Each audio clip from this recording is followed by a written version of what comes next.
Hello everyone, so welcome back to my channel. Definitely आज की video हम लोग डिस्कस करने जा रहे हैं बोलिंजर बैंड को। ठीक है, इसकी एडवांस ट्रेडिंग टेक्निक्स और स्ट्रैटेजी जो भी होती हैं, कैसे हम वोलेटिलिटी और ट्रेंड को पावरफुल कॉम्बिनेशन बना सकते हैं, आज की वीडियो में डिस्कस करेंगे। ठीक है, क्योंकि प्रोफेशनल ट्रेडर बहुत सारे बोलिंजर बैंड को भी यूज़ करते हैं, क्योंकि ये one of the most important indicator होता है वोलेटिलिटी में। ठीक है, ये ईजिली फाइंड कर सकता है कि मार्केट में वोलेटिलिटी आने वाली है, मार्केट किस तरफ जाने वाला है, वो फाइंड करने में बहुत ही हेल्पफुल करता है। तो वेलकम टू दिस चैनल। आज हम लोग 90 डेज ट्रेडिंग सीरीज में कवर कर रहे हैं बोलिंजर बैंड। ऑलरेडी हमने बहुत सारे पार्ट्स को कवर कर रखा है, जिसमें टेक्निकल एनालिसिस, चार्ट पैटर्न्स, ठीक है, कैंडल स्टिक पैटर्न्स हो गए, बहुत सारे इंडिकेटर्स को कवर कर रखा है, उनकी strategy, proper entry, SL, exit, सब कुछ कवर है। तो उन सब वीडियोस को भी देख लेना। तो आज की वीडियो बहुत ही इंपॉर्टेंट होने वाली है, क्योंकि हम लोग आज एडवांस ट्रेडिंग टेक्निक्स को, स्ट्रैटेजीज को कवर करेंगे, जो वोलेटिलिटी और ट्रेंड का एक पावरफुल कॉम्बिनेशन होने वाला है।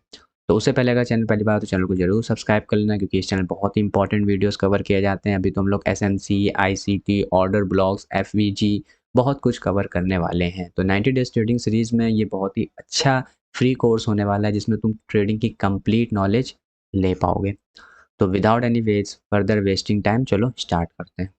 सबसे पहले हम लोग देखते हैं कि आज के एजेंडा में हम लोग क्या क्या डिस्कस करने वाले हैं। तो कंप्लीट रोड मैप आज हम लोग पढ़ने वाले हैं, जिसमें हम लोग बोलिंजर बैंड को कवर करेंगे, जो भी कोर कॉन्सेप्ट होता है बोलिंजर बैंड का उसको कवर करेंगे। कुछ एडवांस कंपोनेंट को भी डिस्कस करेंगे, लाइक बैंडविड्थ क्या होता है, परसेंटेज बी क्या होता है। ये बेसिक से थोड़ा बियॉन्ड, यानी कि थोड़ा एडवांस लेवल का है। वॉलेटिलिटी का रियल रोल क्या होता है उसको डिस्कस करेंगे, यानी कि मार्केट की वॉलेटिलिटी को समझेंगे। कुछ एडवांस ट्रेडिंग सिग्नल्स को भी कवर करेंगे। Definitely Bollinger band is just a indicator, तो खाली आप इंडिकेटर पे रिलाई नहीं कर सकते, आपको उसके साथ कुछ और चीज़ें भी कंबाइन करना पड़ेगा, लाइक चार्ट पैटर्न, जिसमें हम लोग W bottom, M top, walking the brand, ये सब डिस्कस करेंगे। तो आज की वीडियो बहुत ही अच्छी होने वाली है। कुछ स्ट्रैटेजीज को भी कवर करेंगे, लाइक बॉलिंजर बैंड विद दूसरे इंडिकेटर जो भी हम लोगों ने पढ़ रखे हैं, MACD, RSI, EMA, super trend, तो उनको भी कंबाइन करके बॉलिंजर बैंड से एक कॉम्बिनेशन स्ट्रैटेजीज को डिस्कस करेंगे। कुछ लिमिटेशन डिस्कस करेंगे, रिस्क मैनेजमेंट को भी कवर करेंगे, क्योंकि it's very important in trading. If you don't follow the limitation, how you can handle the risk management, risk reward, SL, then I think you never be become a profitable. तो it's very important कि limitation और risk management बहुत ही important होता है। What Bollinger band can't do, तो क्या Bollinger band नहीं कर सकता उसको भी देखेंगे। ऐसा थोड़ी कि कोई इंडिकेटर लगा दोगे तो बस आप प्रॉफिटेबल हो जाओगे, इट्स नेवर पॉसिबल। ठीक है, तो कुछ कुछ इंडिकेटर क्या नहीं कर पाएंगे, लाइक बॉलिंजर बैंड, उसको देखेंगे। प्रैक्टिकल मार्केट के एग्जांपल्स को भी कवर करेंगे, ठीक है, लाइक रियल ट्रेडिंग सिनेरियोज। और कुछ प्रो ट्रेडर टिप्स के ऊपर भी आज हम लोग डिस्कस करेंगे, जो एक्सपर्ट के थ्रू इंसाइटली बात करते हैं। तो आज की बेसिकली वीडियो में बहुत कुछ कवर होने वाला है, तो वीडियो को एंड तक जरूर देखना, ताकि कोई भी कॉन्सेप्ट आप मिस ना करो। तो आज की लर्निंग में क्या क्या आउटकम होने वाले हैं, तो by the end of this guide you have completely professional understanding advance Bollinger band strategy. Is very important, it's not a basic video. सिर्फ मैं बोलिंजर बैंड को नहीं बता दूंगा क्या होता है, मैं सिंपली उसके सारे कॉन्सेप्ट को, जितने भी कोर होते हैं, लिमिटेशन क्या होती है, रिस्क मैनेजमेंट क्या होती है, स्ट्रैटेजीज कैसे बनाते हैं, डिफरेंट इंडिकेटर्स के साथ कैसे कंबाइन करते हैं, वो सब कवर करेंगे। ठीक है, तो इट्स वेरी एडवांस वीडियो। ठीक है, तो डेफिनेटली जब आपके पास टाइम हो तभी इस वीडियो को कंप्लीट देखना, then you can apply immediately in your trading, ताकि इसने एडवांस पढ़ा दो, ताकि तुम इमीडिएटली इतना समझ जाओ कि इस इंडिकेटर को लगा के आप अपनी स्ट्रैटेजीज पे काम कर सकते हो। सबसे पहले हम लोग देखते हैं कि इसमें क्या क्या होता है। तो इसमें तीन कंपोनेंट होते हैं बोलिंजर बैंड। ऑलरेडी तो अगर तुम ट्रेडिंग कर रहे हो कुछ समय से तो तुम्हें पता होगा, इंडिकेटर में बोलिंजर बैंड भी एक कॉन्सेप्ट होता है, जिसमें आपके पास तीन कंपोनेंट होते हैं। एक मिडल बैंड होता है जो 20 पीरियड एसएमए होता है, यानी कि मूविंग एवरेजेस होता है, जो बीच में चलता है। एक अपर बैंड होता है जो अपर वैलेटरी या डायनेमिक रेजिस्टेंस को बताता है। और एक लोअर बैंड होता है, डेफिनेटली एक नीचे साइड, जो कि लोअर वोलेटिलिटी और डायनेमिक सपोर्ट को बताता है। तो upper band as a dynamic resistance काम करता है, lower band as a dynamic support काम करता है। और 20 ESMA इस बेसिकली बताता है किस डायरेक्शन में मार्केट जा सकता है, यानी कि ट्रेंड को आइडेंटिफाई करने का काम करता है। लाइक जैसे कुछ फार्मूला को देख सकते हो यहाँ पे, ठीक है। अपर बैंड क्या होता है, तो एसएमए में +2 इंटू स्टैंडर्ड डेविएशन होता है, ठीक है। ये वैल्यूज कैसे कैलकुलेट की जाती है अपर बैंड की वो बता रहा है, ठीक है। ऐसी लोअर बैंड की कैसे होती है, तो एसएमए -2 इंटू स्टैंडर्ड डेविएशन होता है। तो it's just a mathematical formula, you can know already कि जितने भी इंडिकेटर होते हैं it's just a mathematical formula, जो कि बेसिकली चार्ट पे रिप्रेजेंट किए जाते हैं, ठीक है। तो हर इंडिकेटर को वो मैथमेटिकल कॉन्सेप्ट होता है। तो ऐसे ही बॉलिंजर बैंड का भी एक मैथमेटिकल कॉन्सेप्ट होता है, जो तुम्हें ज़रूरत नहीं है। अब कैसे काम दिखता है चार्ट पे, तो देखो ये सिंपल ऐसे दिखता है। यहाँ पे एक अपर बैंड हो रहा होता है, जैसे ये देखो, ऐसे ही एक लोअर बैंड हो रहा होता है, ठीक है। और एक बेसिकली इसके बीच में एक SMA यानी कि मूविंग एवरेज चल रहा होता है, ठीक है। और बेसिकली जो प्राइस होता है वो इनके बीच में ही टहला करता है। जब नीचे आता है तो बेसिकली ये एज ए सपोर्ट मान के ऊपर जा सकता है, और जब ऊपर जाता है तो ये एज ए डायनेमिक रेजिस्टेंस मान के नीचे आता है, और बेसिकली इसी रेंज के बीच में मार्केट टहलता रहता है। तो these are the basic concept जो हम लोग कवर करेंगे अभी, ठीक है। मार्केट की वेलोसिटी मेजर करता है, सपोर्ट रेजिस्टेंस लेवल फाइंड करता है, ओवरबॉट ओवरसोल्ड रीजन को समझता है, और ट्रेंड कंटिन्यूएशन और रिवर्सल को भी आइडेंटिफाई करता है। ना आगे बढ़ते हैं और कुछ एडवांस कंपोनेंट के ऊपर अब बात करते हैं। सबसे पहले क्या काम करता है, एक बैंडविड्थ होता है। What is the bandwidth? Bandwidth is just a simple upper band और लोअर बैंड का जो लेवल यानी कि जो इसके वो हो सकते हैं रेंज, उसको हम लोग बोलते हैं बैंडविड्थ, ठीक है। बैंडविड्थ क्या होता है सिंपली? तो upper band minus lower band divide by middle band, ठीक है। यानी कि अपर बैंड की क्या वैल्यू चल रही, लोअर बैंड की क्या वैल्यू चल रही, इनका डिफरेंस लो और उसको डिवाइड कर दो मिडल बैंड से यानी कि 20 SMA वैल्यू से। तो वहाँ से आपको एक बैंडविड्थ यानी कि रेंज मिल जाती है। This creates a normalise measure of volatility independent of price level, यानी कि प्राइस लेवल को बगैर ये मार्केट की वॉलेटिलिटी को मेजर करता है। कुछ इंटरप्रिटेशन की बात कर लेते हैं। अगर हाई बैंडविड्थ यानी कि बैंडविड्थ बहुत बड़ा है, ठीक है, इसका मतलब वॉलेटिलिटी बहुत ही हाई है, फास्ट मार्केट मूव कर रहा है और बिग प्राइस स्विंग आ रहे हैं। लो बैंडविड्थ का मतलब क्या होता है? लो वॉलेटिलिटी यानी कि स्लो मार्केट, कंसोलिडेशन फेज में मार्केट चल रहा है। एक्सपेंडिंग बैंडविड्थ का मतलब क्या होता है कि वोलेटिलिटी बढ़ने वाली, कॉन्ट्रैक्टिंग बैंडविड्थ का मतलब होता है वोलेटिलिटी डिक्रीज होने वाली। तो that is the basic interpretation of the Bollinger band. अगर हाई बैंडविड्थ यानी कि बैंडविड्थ की वैल्यू ज़्यादा हो रही है, इसका सिंपल मतलब है कि मार्केट में फास्ट मोमेंटम आ सकता है और बड़े बड़े स्विंग्स क्रिएट हो सकते हैं। और अगर बैंडविड्थ की वैल्यू बहुत ही लो है, इसका सिंपल मतलब है कि वोलेटिलिटी बहुत ही डिक्रीज हो चुकी है, मार्केट कंटिन्यूसली एक साइडवेज या कंसोलिडेशन फेज में जा सकता है। अगर बैंडविड्थ बढ़ रही है तो इसका मतलब मार्केट में एक वोलेटिलिटी बढ़ने वाली है, और बैंडविड्थ अगर कॉन्साइज हो रही है तो इसका मतलब मार्केट में साइडवेज होने वाला है। तो इस तरीके से आप बैंडविड्थ के थ्रू इजीली प्रिडिक्ट कर सकते हो कि मार्केट में क्या बिहेवियर आने वाले समय प्राइस एक्शन दिखा सकता है। लो बैंडविड्थ का मतलब होता है स्क्यूज। स्क्यूज का मतलब होता है कि बिल्कुल मार्केट बिल्कुल कंसोलिडेट हो रहा है। इसका सिंपल मतलब है कि मार्केट अगर बहुत ज़्यादा स्क्यूज हो जाता है तो यहाँ से मतलब होता है एक बहुत ही बड़ा मूव आने वाला है, क्योंकि डेफिनेटली मार्केट जो प्राइस फॉलो करता है वो प्राइस कभी भी एक जैसा नहीं रहता, ठीक है। तो अगर बहुत ही स्क्यूज हो रहा है प्राइस तो इसका सिंपल मतलब है कि एक टाइम बाद वो एक बड़ा एक्सपेंड कर सकता है। तो इसीलिए जो बड़े प्रोफेशनल प्लेयर होते हैं वो बैंड बोलिंजर बैंड को इसलिए लगाते हैं ताकि वो देख सकें कब मार्केट बहुत ज़्यादा स्क्यूज कर रहा है, ताकि वो एक बड़ा मोमेंटम कैप्चर कर सकें। When band contracts to their northwest point in recent history, it indicates a period of low volatility that precede a significant price move। यानी कि सिंपल मतलब होता है कि अगर बैंड बहुत कॉन्ट्रैक्ट कर रहे हैं, बहुत ही नैरो होते जा रहे हैं, तो यानी कि ये बहुत ही लो वॉलेटिलिटी का पीरियड है और इसके बाद डेफिनेटली एक बड़ा मूव आ सकता है या इससे पहले बड़ा मूव आया है। तो मार्केट में दो ही फेज़ होते हैं, एक अकुमुलेशन होता है, एक डिस्ट्रीब्यूशन फेज़ होता है। जब भी मार्केट एक बड़ा मूव दे चुका होता है तो मार्केट एक धीरे धीरे स्क्वीज़ होने लगता है। स्क्वीज़ होने के बाद फिर एक मार्केट बड़ा मूव देता है, तो इस तरीके से ही डेफिनेटली मार्केट मूव करता है। So that is the simple interpretation जो कि बहुत ही इंपॉर्टेंट ये पेज था। तो होपफुली ये पेज को कॉन्सेप्ट समझ में आए होंगे। कुछ एडवांस कंपोनेंट को भी समझते हैं, that is very important because in trading simple simple से कुछ नहीं होता, ठीक है।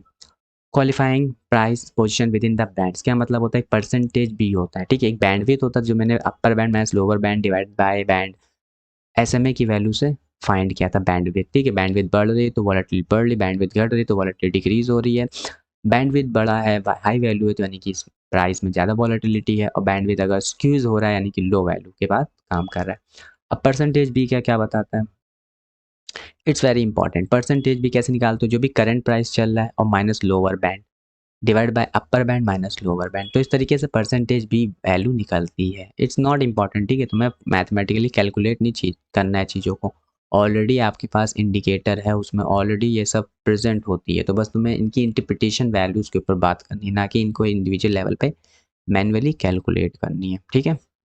कुछ इंटरप्रिटेशन की बात कर लेते हैं, like we have to percentage B अगर 0.5 है, इसका मतलब प्राइस एक मिडल बैंड के पास है। मैंने ऑलरेडी बताया कि यहाँ पे बोलिंजर बैंड में 3 होते हैं, एक अपर बैंड होता है, एक लोअर बैंड होता है और बीच में एक SMA होता है। तो अगर आप परसेंटेज बी कैलकुलेट करते हो, कैलकुलेट क्या करते हो, इंडिकेटर में वो मौजूद होता है। तो अगर परसेंटेज बी की वैल्यू 0.5 है, इसका मतलब मार्केट एक मिडल रेंज में है, यानी कि न्यूट्रल पोजीशन में है। और परसेंटेज बी की वैल्यू अगर 1 से ज़्यादा है तो प्राइस अपर बैंड यानी कि प्राइस अपर बैंड के ऊपर चल रहा है, यानी कि पोटेंशियली ओवरबाउट हो चुका है। जब ओवरबाउट हो जाता है इसका मतलब सिंपल होता है कि वहाँ पे हमें एक सेलिंग अपॉर्चुनिटी देखनी चाहिए। सिमिलरली अगर परसेंटेज भी 0 है, 0 का मतलब है कि प्राइस एट लोअर बैंड यानी कि प्राइस एक लोअर बैंड यानी लोअर बैंड के नीचे है। तो इसका सिंपल मतलब होता है ओवरसोल्ड रीजन में जा चुका है। तो यहाँ पे सिंपली आप एक बाइंग अपॉर्चुनिटी देख सकते हो। बहुत ही इंपॉर्टेंट की लेवल है, इनको समझ में ना आए तो एक बार ज़रूर वीडियो रिपीट करके देखना क्योंकि बहुत ही इंपॉर्टेंट कॉन्सेप्ट हैं। अगर परसेंटेज बी 1 से ज़्यादा है तो प्राइस अबव अपर बैंड यानी कि प्राइस एट का मतलब होता है सिंपली इसके ऊपर है, और जब 1 से परसेंटेज बी की वैल्यू ज़्यादा हो इसका मतलब है कि यहाँ भी अपर बैंड से ऊपर जा चुका है प्राइस, यानी कि सिंपल मतलब है यहाँ पे एक स्ट्रॉन्ग अप ट्रेंड आने वाला है। सिमिलरली अगर परसेंटेज बी की वैल्यू 0 से कम हो तो इसका सिंपल मतलब है कि प्राइस लोअर बैंड के भी बिलो है। तो इसका मतलब सिंपल है कि एक स्ट्रॉन्ग डाउन ट्रेंड में आ सकता है। सो इट्स वेरी इंपॉर्टेंट कि how to find the percentage B value. The most important thing कि तुम्हें वैल्यू कैलकुलेट नहीं करनी, वैल्यू ऑलरेडी दिखती है इंडिकेटर में, बट बस दिमाग में ये रखना है कि बी की वैल्यू 0.5 है तो प्राइस मिडल बैंड में है, न्यूट्रल पोजीशन चलेगी। बी 1 के बराबर है तो सिंपली अपर बैंड पर है, ओवरबाउट हो चुका है। 0 पे है तो यानी कि लोअर बैंड पे है, पोटेंशियल ओवरसोल्ड हो चुका है। 1 से ज़्यादा हो तो स्ट्रॉन्ग अप ट्रेंड हो सकता है, 0 से कम हो तो स्ट्रॉन्ग एक डाउन ट्रेंड आ सकता है। तो इट्स वेरी इंपॉर्टेंट कि तुम्हें पता होना चाहिए। अब इनको अप्लाई कैसे करते हैं तो सिंपल है, कैसे अप्लाई करते हो, परसेंटेज के लिए बताता है प्राइस बैंड के अंदर है या बाहर। तो अगर ओवरबाउट होगा तो परसेंटेज बी के वैल्यू 0.8 के ऊपर होगी तो यानी कि परफेक्ट। सिंपल मतलब है कि यहाँ पे प्रॉफिट बुकिंग होने वाली है और एक शॉर्ट एंट्रीज के लिए आप प्लान कर सकते हो। सिंपल मतलब है पुलिंजर बैंड के जब भी अपर बैंड पे होता है तो यहाँ पे आप अगर पॉजिटिव पोर्शन में हो तो प्रॉफिट बुक कर लो, उसी के साथ एक सेलिंग अपॉर्चुनिटी को देखो, ठीक है। सिमिलरली अगर 0.2 से नीचे हो तो यहाँ पे सिंपल मतलब है कि यहाँ पे अगर तुमने सेल पोजीशन बना रखी थी तो प्रॉफिट बुक कर लो और एक बाइंग अपॉर्चुनिटी के लिए प्लान करो। ट्रेंड कंफर्मेशन कब होता है, जब परसेंटेज बी की वैल्यू हाई हो तो स्ट्रॉन्ग अप ट्रेंड में हो सकता है, यानी कि परसेंटेज बी की वैल्यू अगर 1 से ऊपर हो तो सिंपली अप ट्रेंड में, परसेंटेज बी की वैल्यू 0 से कम हो तो यानी कि स्ट्रॉन्ग डाउन ट्रेंड में। तो ये स्लाइड बहुत ही इंपॉर्टेंट थी, तो होपफुली आपको ये समझ में आई होगी। कुछ आगे बढ़ते हैं और वोलेटिलिटी स्क्यूज को समझते हैं, दैट इज़ वेरी इंपॉर्टेंट। शांति के बाद एक तूफान आता है, that is called the squeeze after that big move capture. तो स्क्यूज क्या होता है, तो जब अपर और लोअर बैंड बहुत नैरो हो जाते हैं, इट्स वेरी इंपॉर्टेंट। जैसे यहाँ पे दिख रहा है कि अपर बैंड और नैरो बैंड बहुत ही, लोअर बैंड जो बहुत ही नैरो हो गया, यानी कि प्राइस बहुत ही कंसोलिडेट कर रहा है। तो यानी कि मार्केट अभी लो वॉलेटिलिटी फेज में होता है, जैसे कोई वोल्केनो इरप्ट होने से पहले की शांति होती है। सिंपल मतलब है कि जब भी एक बोलिंजर बैंड स्क्यूज फेज में जा रहा हो तो इसका सिंपल मतलब है कि यहाँ पे एक बहुत ही बड़ा अप या डाउन साइड मूव आ सकता है। अब अप आएगा या डाउन आएगा उसको तुम और चीज़ों से भी टेक्निकल एनालिसिस लगा सकते हो या ईएमए का यूज़ करके आप ट्रेंड को फाइंड कर सकते हो। बट इम्पॉर्टेंट है कि अगर स्क्यूज के बाद बहुत देर स्क्यूज रह चुका है मार्केट तो डेफिनेटली एक बड़ा मूव आएगा। इसी को बोलते हैं स्क्यूज। स्क्यूज ही एक स्क्यूज स्ट्रैटेजी भी होती है जहाँ पे हम लोग वेट करते हैं कि मार्केट का बहुत ही ज़्यादा स्क्यूज फेज में जा रहा है सो दैट कि हम लोग बड़े बिग कैप्चर मूव को कर सकें, ठीक है। अब आइडेंटिफिकेशन का कॉन्सेप्ट क्या होता है, that is also very important. Look for band width at 6 month low, ठीक है। Preparation price will break out but direction unknown. Confirmation wait for breakout candle with increase volume, entry in breakout condition और retest और continuation. तो that is the basic. Squeeze में क्या करोगे, पहले तुम मार्केट को देखोगे कि मार्केट एक बहुत ही कंसोलिडेट फेज में चला, ठीक है। फिर प्राइस ने एक साइड का ब्रेकआउट दिया, ठीक है। ब्रेकआउट होने के बाद या ब्रेकडाउन होने के बाद तुम्हें देखना है उसी के साथ क्या वैल्यूम ने इंक्रीमेंट किया। अगर वैल्यूम ने इंक्रीमेंट किया तो बेसिकली आप स्ट्रैटेजी को आप डिप्लॉय कर सकते हो बाय टेकिंग कंटिन्यूएशन या एक बार रीटेस्ट होने के बाद ट्रेड प्लान कर सकते हो। अगर ब्रेकआउट पे है तो अप साइड के लिए जा सकते हो, ब्रेकडाउन आ रहा है तो एक रीटेस्ट करने के बाद डाउन साइड के बाद जा सकते हो। तो इस तरीके से स्क्यूज स्ट्रैटेजी काम करती है कि तुम्हें वेट करना पड़ता है जब तक कि वो कंसोलिडेशन फेज या स्क्यूज फेज से बाहर नहीं निकलता प्राइस। जैसे ही बाहर निकलता है तो उसके अकॉर्डिंग आप अप और डाउन साइड का ट्रेड ले सकते हो। व्हाट डज इट मीन्स, शांति के बाद एक तूफान स्ट्रॉन्ग ब्रेकआउट आने की प्रोबेबिलिटी होती है। The tighter the squeeze the more powerful the eventual breakout trends is because prolonged low volatility builds up pent up energy in the market। तो it's very important, कभी भी प्राइस जो होता है वो एक ही जैसा बिहेव नहीं करता है, ठीक है। वो कभी भी बड़ा मूव भी दे सकता है अप साइड या डाउन साइड, फिर वो क्या हो थोड़ी देर तक कंसोलिडेट करे। तो बस तुम्हें बोलिंजर बैंड से यही पता करना होता है कि मार्केट कब बहुत ज़्यादा स्क्यूज फेज में चला गया है, क्योंकि उसके बाद ही तुम एक बड़ा मूव कैप्चर कर सकते हो। तो इस तरीके से आप स्क्यूज स्ट्रैटेजी को लेते हो। ना कुछ एडवांस ट्रेडिंग सिग्नल्स के ऊपर बात कर लेते हैं, लाइक वन डब्ल्यू बॉटम या एम टॉप पैटर्न। ये क्या होता है? It's very important. W bottom, ठीक, कैसे? डबल बॉटम जिसे बोलते हैं हम लोग, ठीक है। फर्स्ट बॉटम टच और breach lower band, second bottom touches और breach lower band but hold price break above the middle band to confirm bullish reversal का signal. That is very important. मान लो ये अपर बैंड है और simply ये lower band है, ठीक है, और एसएमए इसके बीच में टहल रहा है। प्राइस क्या करता है? इसके पास आता है, ठीक है, और यहाँ पे एक बार आता है, इसको ब्रेक करता है, फिर वापस चला जाता है, फिर एक बार रीटेस्ट करता है और इसको ब्रेक नहीं कर पाता है। अगर रीटेस्ट करने के बाद इसका ब्रेकआउट आता है तो एक आप साइड का आप प्लान कर सकते हो। टारगेट एसएल आप इसका लो रख सकते हो, टारगेट आप इसका अपर बैंड का हाई मान सकते हो, यानी कि अपर बैंड तक की आप टारगेट, पहला तो टारगेट ये होगा एसएमए क्योंकि बीच में होता है, अगर वो भी क्रॉस करता है तो बेसिकली आप अपर बैंड की तरफ जा सकते हो। तो इस तरीके से आप डब्ल्यू बॉटम का यूज़ करके लोअर बैंड पे जो फॉर्म होता है उसके अकॉर्डिंग बाय अपॉर्चुनिटी देख सकते हो। Similarly M top bottom concept देख लो। अब इसमें क्या होता है कि एक अपर बैंड पे होता है, एक एसएमए होता है और एक लोअर बैंड होता है। प्राइस क्या करता है? इसको ब्रेक करता है, ठीक है, ब्रेक करने के बाद फिर वापस से बैंड के अंदर आ जाता है, फिर वापस जाता है रीटेस्ट करने, बट इसको ब्रेक नहीं कर पाता और वापस से रिवर्स होने लगता है। तो बेसिकली आप इस नेकलाइन का ब्रेक करके ये एम टॉप का ट्रेड प्लान सेल साइड के लिए कर सकते हो। पहला टारगेट ये रख सकते हो, दूसरा टारगेट इसका यह लेवल तक की यानी लोअर बैंड तक की रख सकते हो। तो इस तरीके से एम टॉप और डब्ल्यू टॉप काम करता है। ये बेरिश रिवर्स सिग्नल के लिए काम करता है और एम टॉप डब्ल्यू टॉप जो होता है वो, डब्ल्यू बॉटम जो होता है वो बुलिश ट्रेड के लिए काम करता है।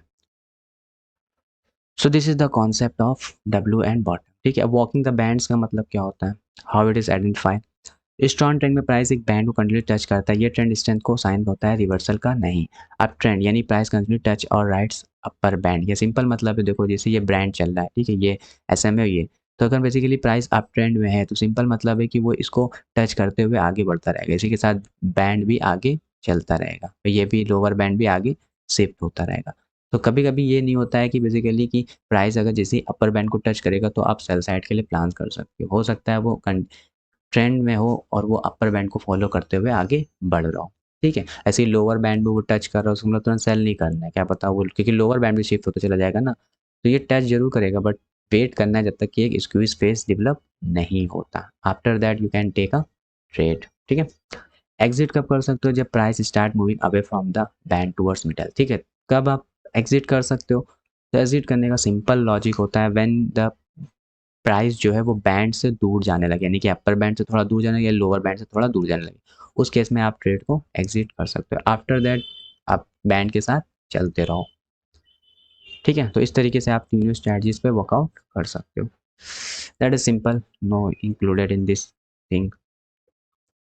अब कुछ और इंडिकेटर के साथ आप ट्रेड को कंफर्मेशन दे सकते हो, लाइक बोलिंजर बैंड के साथ आरएसआई को यूज़ कर लो, स्ट्रेंथ को बताता है, ठीक है। अगर अपर बैंड पे है और आरएसआई भी बता रहा है 70 के ऊपर तो एक स्ट्रॉन्ग सेल सिग्नल के लिए प्लान कर सकते हो। ऑलरेडी मैंने आरएसआई को कवर कर रखा है। सिमिलरली अगर प्राइस लोअर बैंड के ऊपर, यानी कि प्राइस जो है वो lower band is a support area, ठीक है, upper band is a resistance area, बस तुम्हें ये दिमाग रखना है। अब लोअर बैंड पे सपोर्ट एरिया पे उसी के साथ आरएसआई भी 30 से नीचे, यानी कि ओवरसोल्ड हो चुका है, अब यहाँ से एक बाइंग कंफर्मेशन के लिए जा सकते हो। डाइवर्जेंस भी देख सकते हो कि price makes new high but RSI does not warning, ठीक है, ये हमने ऑलरेडी कवर कर रखा है आरएसआई में, ठीक है, तो उसको भी देख लेना, ये समझ में आ जाएगा। RSI provide momentum confirmation of Bollinger band signal, ठीक है, तो आरएसआई बेसिकली मोमेंटम को कंफर्म करता है किस साइड आ सकता है।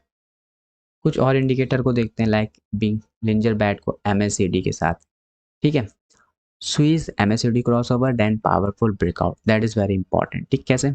मान लेते हैं बोलिंजर बैंड में प्राइस स्क्वीज कर रहा था, ठीक है, और स्क्यूज करने के बाद मान लो अपसाइड का ब्रेकआउट है, तो मैंने कहा ऑलरेडी एमएससीडी में क्या होता है, एमएससीडी में जीरो लाइन जो होती है और सिग्नल लाइन जो होती है एमएससीडी लाइन को क्रॉस करती है, जैसे ये नीचे से क्रॉस करे उसी के साथ ये स्क्वीज अपसाइड का ब्रेकआउट दे तो सिंपली आप एक बाय साइड की तरफ जा सकते हो। सिमिलरली अगर एक स्क्वीज फेज है, स्क्वीज फेज में बेसिकली जीरो लाइन है और एमएससीडी लाइन ने ऊपर, जीरो सिग्नल लाइन ने एमएससीडी लाइन को ऊपर से क्रॉस किया और हमारे प्राइस ने ब्रेक डाउन दिखा दिया स्क्वीज फेज का, तो डेफिनेटली ये क्या बता रही है, एक सेल साइड का सिग्नल रिप्रेजेंट कर रहा है। तो इस तरीके से आप बोलिंजर बैंड को एमएससीडी के साथ भी यूज़ कर सकते हो। और मोस्ट इंपॉर्टेंट थिंग कि तुम्हें वैल्यूम का यूज़ तो करना ही पड़ेगा, ठीक है। ब्रेकआउट पर अब तभी वैल्यू होता है जब वैल्यूम होता है, तो वेरी इंपॉर्टेंट, लो वैल्यूम पे कोई भी ब्रेकआउट नहीं होता है, वो फॉल्स होता है, ठीक है। High volume is very important, तभी एक आप कंफर्मेशन जा सकते हो। वैल्यूम कंफर्म इंस्टीट्यूशनल पार्टिसिपेट, क्योंकि वैल्यूम एक ऐसी चीज़ है जो कोई भी हाइड नहीं कर सकता, तो इट्स वेरी इंपॉर्टेंट कि तुम्हें वैल्यूम देखना ज़रूरी है। कोई भी इंडिकेटर लगा रहे हो, कोई भी टेक्निकल एनालिसिस लगा रहे हो, it's must important you can see the volume, because volume is the confirmation of the institution participation, ठीक है, and institution participation is the major reason for price movement, ठीक है। तो never trade Bollinger band in single isolation, कभी भी इसको खाली isolate के साथ ट्रेड मत करो। Always wait for the confirmation, at least one indicator use कर लो, RSI, MACD या volume, to filter out false signal and prove accuracy, ठीक है। तो इंडिकेटर के साथ कुछ और चीज़ें कंबाइन करते हो तब आपकी एक्यूरेसी और भी स्ट्रांग हो जाती है। अब एक मीन रिवर्जन स्ट्रैटेजी होती है, दैट इज़ वेरी इंपॉर्टेंट, ठीक है। Riding the rubber and band इफेक्टली, branch band के बाहर गया, मिडल बैंड की तरफ वापस आता है, like a rubber band stretch too far price intent to snap back to the mean. तो मीन रिवर्सन स्ट्रेटजी का मतलब होता है कि जब भी प्राइस अपर बैंड या लोअर बैंड को क्रॉस करता है तो डेफिनेटली यहाँ पे एक चांस होता है कि वो एक बार SMA को टच, बीच की वैल्यू उसको टच करने आएगा। सिमिलरली जब भी मार्केट लोअर बैंड को क्रॉस करता है प्राइस, तो डेफिनेटली एक चांस होता है कि यहाँ पे एक बार प्राइस जो है वो इस SMA लाइन को टच करने आए। तो इसी को बोलते हैं mean reversion strategy, it's very important strategy. Price closes outside upper और लोअर बैंड, परसेंटेज भी 1 से ज़्यादा है तो इसका मतलब शॉर्ट मारो, परसेंटेज भी 0 से कम है यानी कि लॉन्ग के लिए प्लान कर सकते हो। उसी के साथ आप कुछ रिवर्सल कैंडल, क्योंकि ये बेसिकली मीन रिवर्सल स्ट्रैटेजी जो होती है बेसिकली ये रिवर्सल के लिए होती है। तो आप रिवर्सल कैंडल फॉर्मेशन भी देख सकते हो, लाइक डोजी, हैमर या शूटिंग स्टार। RSI भी आप लगा सकते हो अगर 80 के ऊपर है, ठीक है, 80 के ऊपर यानी ओवरसोल्ड जोन में चला गया। अब ओवरसोल्ड जोन में चला गया, बोलिंजर बैंड के ऊपर प्राइस चल रहा है, उसी के साथ बेसिकली परसेंटेज भी जो है वो 1 से ऊपर है, तो आप एक मीन रिवर्सल स्ट्रैटेजी के बेसिस पे एक डाउन साइड का ट्रेड प्लान कर सकते हो इस SMA लाइन तक की। तो इस तरीके से आप basically mean reversal strategies work करती हैं। ट्रेड को कब एग्जीक्यूट करेंगे, दैट इज़ वेरी इंपॉर्टेंट। तो जब भी एंट्री को कभी लो जब आप कैंडल को क्लोज होने दो, it's very important. Without candle closing आप ट्रेड एक्टिवेट नहीं कर सकते। टारगेट क्या रखो, क्योंकि मीन रिवर्सल स्ट्रैटेजी यानी कि मिडल बैंड तक की आप टारगेट रख सकते हो। स्टॉप लॉस क्या रखा करो, हमेशा बैंड के बाहर, क्योंकि जब भी मान लो एक अपर बैंड है एक लोअर बैंड है, ठीक है, अब प्राइस ने क्या किया, इस अपर बैंड को क्रॉस किया, ठीक है, अब वापस से रिवर्स आने लगा, तो जैसे रिवर्स करके ये वापस से रिटेस्ट करने नीचे आए, तो आप इसका टारगेट रख सकते हो, आप ट्रेल भी कर सकते हो टारगेट यहाँ तक की, बट SL क्या लगोगे, जस्ट इसका हाई। सिमिलरली इसका नीचे से ब्रेक किया फिर वापस जाके टेस्ट करके वापस भागने लगा, तो आप इसका लो SL लगा सकते हो, ठीक है। टारगेट बेसिकली आप अपने हिसाब से इस SMA तक जा सकते हो, ट्रेल करके अपोजिट बैंड तक की भी जा सकते हो। तो इस तरीके से मीन रिवर्जन स्ट्रैटेजीज वर्क करती हैं। तो in strong trend price can walk the band and remains outside for extended periods. Always check higher time frame trend condition before using mean reversion. This strategy work best in ranging market. तो ये strategies work करती है ranging market में। तो it's very important कि इसका भी strategy किस मार्केट कंडीशन पे काम करती है वो तुम्हें पता होना चाहिए। तो आज के पार्ट में बेसिकली हम लोग बोलिंजर बैंड को यहीं तक रखते हैं। नेक्स्ट पार्ट में हम लोग और चीज़ों को कवर करेंगे, बिकॉज आप बहुत ही लॉन्ग वीडियो हो चुकी है। नेक्स्ट पार्ट में हम लोग ब्रेकआउट स्ट्रैटेजी इसी कॉन्सेप्ट को कवर करेंगे, इसी इंडिकेटर की, ठीक है। कुछ प्रो टिप्स के ऊपर डिस्कस करेंगे जो प्रोफेशनल ट्रेडर्स यूज़ करते हैं। मल्टीपल टाइम फ्रेम एनालिसिस को अंडरस्टैंड करेंगे, ठीक है, और उसी के साथ लिमिटेशन और रिस्क मैनेजमेंट को कवर करेंगे। So this are the basic concept जो कि मैं नेक्स्ट पार्ट में कवर करूँगा। तो आज की वीडियो में जो भी पढ़ा है वो समझ में आया होगा डेफिनेटली, क्योंकि मैंने ऑलरेडी बहुत ही अच्छे से एक्सप्लेन कर दिया बोलिंजर बैंड को। मैंने 2-3 स्ट्रैटेजीज़ को बता दी, like WM top, W bottom, mean reversion strategies, ठीक है। बोलिंजर बैंड किस तरीके से काम करता है, परसेंटेज B को डिस्कस कर लिया, कुछ अदर इंडिकेटर्स के साथ भी कंबाइन करके एक्यूरेसी अच्छी कर सकते हो। तो ये सारा कॉन्सेप्ट आज के पार्ट में मैंने कवर किया। नेक्स्ट पार्ट में हम लोग कुछ इसके और भी कॉन्सेप्ट कवर करेंगे, लाइक ब्रेकआउट स्ट्रैटेजीज़, वो लिमिटेशन को, ट्रेडर्स टिप्स को, ठीक है, किस तरीके से मार्केट में ये काम करती है स्ट्रैटेजीज़, उनको डिस्कस करेंगे, और फाइनल हम लोग रियल चार्ट पे भी इस चीज़ को डिस्कस करेंगे, ठीक है। तो बहुत ही लॉन्ग वीडियो हो गई है, तो मिलते हैं नेक्स्ट वीडियो में। होपफुली आज की वीडियो पसंद आई होगी। लाइक, सब्सक्राइब, शेयर कर देना। मिलते हैं नेक्स्ट वीडियो में। Till then bye.